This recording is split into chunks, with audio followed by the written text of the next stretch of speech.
यीशु आपका धन्यवाद करते हैं मेरे राजा मेरे स्वामी। हम आपके सम्मुख आते हैं, अपने आप को शून्य करते हैं। हम मिट्टी हैं, आप मेरे कुम्हार हैं मेरे राजा मेरे स्वामी। आपका बहुत बहुत धन्यवाद करते हैं। आपने अभी तक हम सभी को इस युवती जलाली दुनिया में संभाल कर रखा। हम आपको बहुत बहुत धन्यवाद करते हैं। बाप आसमानी, हम आपका कोटि कोटि धन्यवाद करते हैं। सनातन के विराट परमेश्वर, हम आपको बहुत बहुत धन्यवाद करते हैं। राजा आप महान है, आप सर्वशक्तिमान है, आप सर्वव्यापी हैं। हम अपने आप को पीछे रखते हैं, आपको आगे करते हैं, अपने आप को नीचे करते हैं, आपको ऊंचा करते हैं। हम आपका कोटि कोटि धन्यवाद करते हैं। आप महान है पिता, आप सर्वशक्तिमान है। हम आपको बहुत बहुत धन्यवाद करते हैं। छोटी सी दुआ को यीशु के नाम में मांग लेते हैं, आमीन। सो पिता परमेश्वर का हम धन्यवाद करते हैं। हमें आशा है कि आप लोग बहुत खुश होंगे। आज हम प्रार्थना के विषय में आप सबके बीच में मेरे प्रियों बताने जा रहे हैं कि जो भी आपको समस्या हो या जो भी आपके जीवन में कमी घटी हो, उस विषय में उस टाइप की आप वचन को ढूंढे बाइबल से, और प्रार्थना में जब बैठें तो उस वचन के द्वारा ही आप प्रार्थना करें। क्योंकि प्रभु यीशु मसीह का, क्योंकि बाइबल कहती है कि मांगोगे तो तुम्हें दिया जाएगा, ढूंढोगे तो पाओगे, खटखटाओगे तो खोला जाएगा। जब आप मांगते हैं लेकिन आपको वचन मालूम ही नहीं है कि कैसे मांगा जाए, तो आपको कहाँ मिलेगा।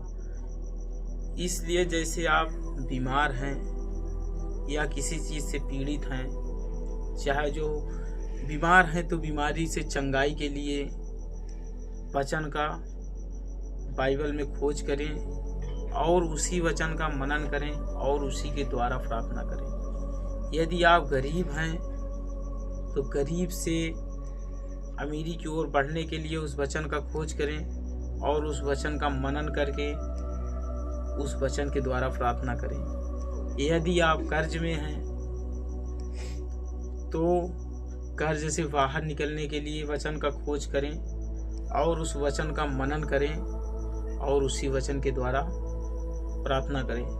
जिसे प्रभु का कलाम कहता है, व्यवस्था विवरण 28 का 12, यहोवा अपने आकाश रूपी उत्तम भंडार को खोलकर तेरी भूमि पर समय पर मेघ बरसाया करेगा और तेरे सारे कामों को आशीष देगा। तुझे किसी से उधार लेना न पड़ेगा, परंतु बहुतेरियों जातियों का उधार देगा। तो इसलिए कि अगर हमें पैसे की कमी घटी है या किसी भी बीमारी की, उसी आधार पर हम वचन का खोज करें बाइबल में और उसी आधार पर हम प्रेयर करें। और जो प्रार्थना में बैठकर फालतू बकबक करने से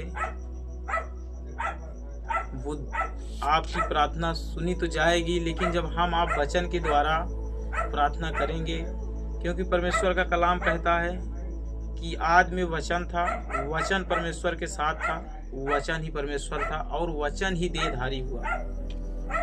यहाँ पर प्रभु का कलाम कहता है कि वचन ही सब कुछ है। क्योंकि भले आकाश या पृथ्वी टल जाए लेकिन मेरी एक वचन नहीं टल सकती।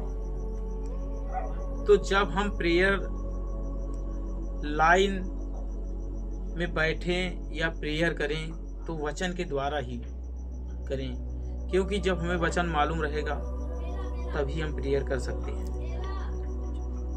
नहीं तो प्रेयर तो करेंगे लेकिन यही है कि कहते हैं कि 1 घंटा 2 घंटा 3 घंटा प्रेयर करते हैं, रिजल्ट नहीं आता है। लेकिन हम उस आधार पर प्रेयर करें जिस आधार की हमें ज़रूरत है। अगर आशीष एक बार नहीं मिल रही है, आप उस वचन का बार बार प्रयोग करें, बार बार मनन करें। धीरे धीरे आपको सारी आशीष मिलने लगेगी और आपका प्रेयर लाइफ भी बढ़ने लगेगा। कुछ दिन हो सकता है कि आपको कुछ ना महसूस हो, लेकिन जब आपको महसूस होने लगेगा तो आप खुद वचन को ढूंढकर वचन के आधार पर ही प्रेयर करेंगे और आपका जीवन और बेहतर होता चला जाएगा। इसलिए मेरे प्रियो, आप लोग वचन के आधार पर प्रेयर करें आज के लिए इतना ही। प्रभु यीशु मसीह का हम धन्यवाद करते हैं। आमीन।